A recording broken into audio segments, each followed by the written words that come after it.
Terima kasih. Iya, saya tadi kan kalau kita mau perbaiki atau memberantas korupsi, 3 pertanyaan menarik tadi, kita bisa menempuhnya melalui 3 jalur: transformasi budi, perilaku, transformasi sistem, atau transformasi perangkat hukumnya. Kalau saya secara pribadi, kalau dipisah-pisahkan malah timpang. Tidak secara menyeluruh nanti memberantas korupsi itu.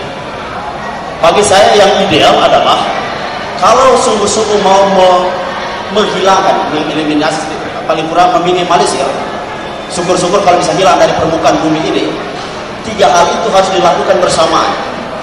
Dalam hal soal mentransformasi budi, transformasi perilaku, salah satunya adalah melalui dunia pendidikan.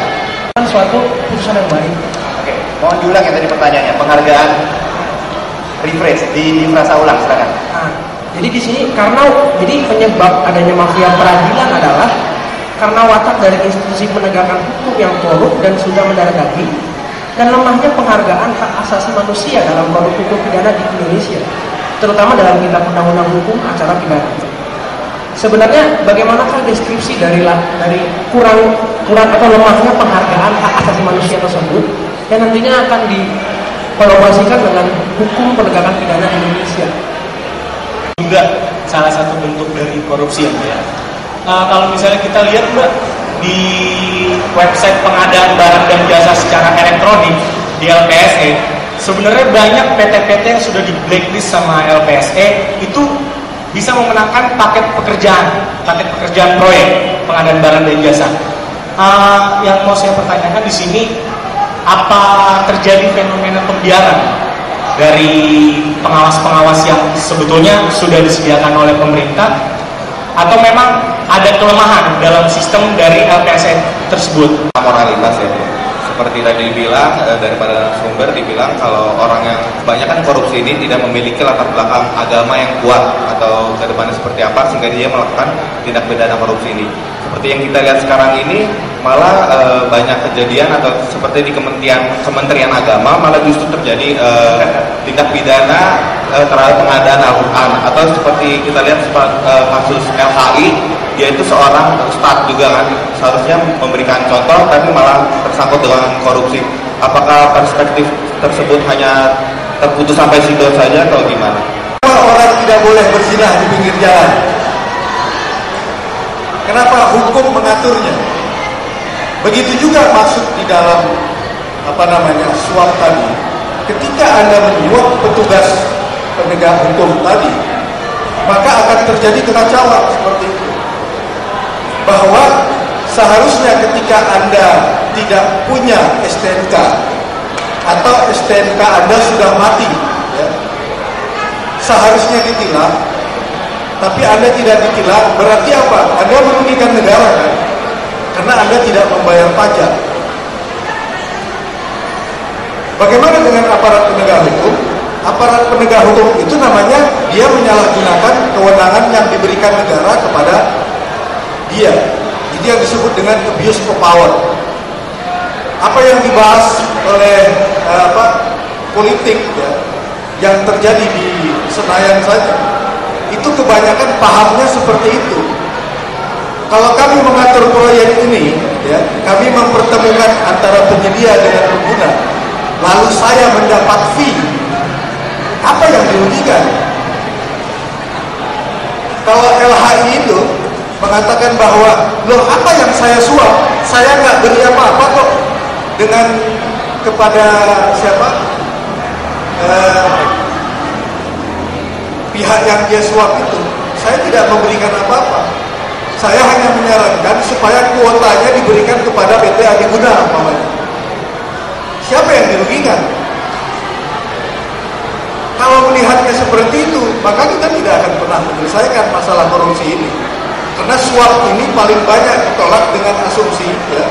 Apalagi kalau Anda nanti jadi pengacara, ya, argumentasi yang sering diungkapkan di dalam pengadilan tipikor itu adalah bahwa suap itu tidak merugikan siapa-siapa. Contoh kasus SKK Migas, ya.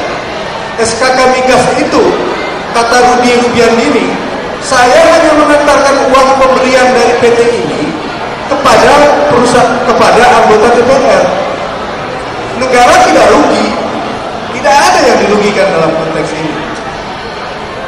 Tapi dalam pengertian ini bahwa apa untungnya seorang pengusaha itu memberikan uang kepada Rudian ini, lalu diberi Rudian ini kepada DPR? Pasti dia mendapat fasilitas. Bahwa dia mendapatkan fasilitas, bahwa dia supaya nanti saya menangkan dalam tender. Terima kasih Kak Lola. Lalu ya. Langsung saya jawab ya. Kurang lebih 15 tahun yang lalu itu raporter dari PBB melihat UHAM kita itu, melihat putusan-putusan pengadilan, mereka menganalisa bahwa putusan pengadilan dan UHAM sendiri kurang menjamin hak asasi manusia. Sehingga jangan aneh kalau putusan-putusan pidana kita juga termasuk korupsi kurang menyinggung mempertimbangkan pelanggaran hak asasi manusia.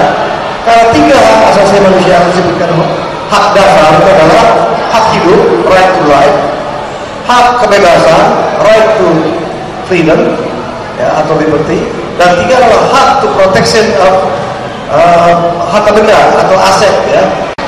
Jadi bahkan dimensi intelektual, moral, spiritual mau ikut. Di sini mau semua. Intelektual, spiritual, udah ikut semua. Mengapa? Karena ini soal mindset. Ini udah mindset, pikiran. Apa yang salah tadi kalau Romo katakan? The unity of soul, feeling, mindset, and action taken. Itu loh. Jadi ini bukan persoalan agama ini. Bisa kiai 1000 kali ya di Vatikan itu lah. Aku tahu, gitu ya. Maka oke. Jadi sekarang begini. Itu satu hal. No harm corruption. Yang kedua, jangan dihitung-hitung korupsi itu berapa. Korupsi itu kalau mau dihitung, saya tahu karena saya sudah 15 tahun menjadi tim perumus di DPR sebagai staf ahli, koordinator staf ahli di DPR. Ada 600.000 item korupsi kemungkinan. Jadi tadi itu apa tilang ada apa? Ada 600.000 item korupsi kalau mau tahu, dan lakukan di mana saja. Ya, terima kasih Pak Dego. Kita keroyok. Bukan keroyok koruptor ya, keroyok sosial. Nanti jelaskan. Silakan Om. Saya mulai dari di mana sih salahnya suap. Suap itu terkait dengan kesalahan logika. Dalam kehidupan kita, terutama dalam kehidupan masyarakat, ada 3 jenis logika. Yang pertama adalah logika transaksional yang ada di dalam dunia ekonomi. Yang kedua adalah logika persaudaraan di dalam masyarakat. Dan yang ketiga adalah logika ketaatan dalam arti otoritas terkait dengan kehidupan sebagai warga negara. Suap yang terkait dengan polisi dan kita yang ditangkap sebenarnya adalah dalam logika ketertiban atau ketaatan tadi. Tetapi ketika polisi tadi kemudian mengatakan bahwa Anda bisa bayar pada saya, korupsinya adalah menerapkan logika transaksional, logika ekonomis pada ranah yang tidak tepat. Itu korupsinya. Sama saja sebenarnya kalau misalnya seorang polisi menemukan dan menilang seseorang yang ternyata adalah tetangganya, lalu diampuni karena tetangganya, dia salah juga. Yang bersalah dalam dunia pidana,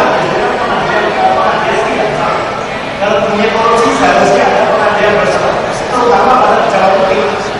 Justru karena kita tahu bahwa power effects dan absolute power orang absolute kecenderungan itu akan membuktikan atau memberikan sebuah pengajian bahwa seorang pejabat akan menyalahgunakan kewenangannya untuk korupsi.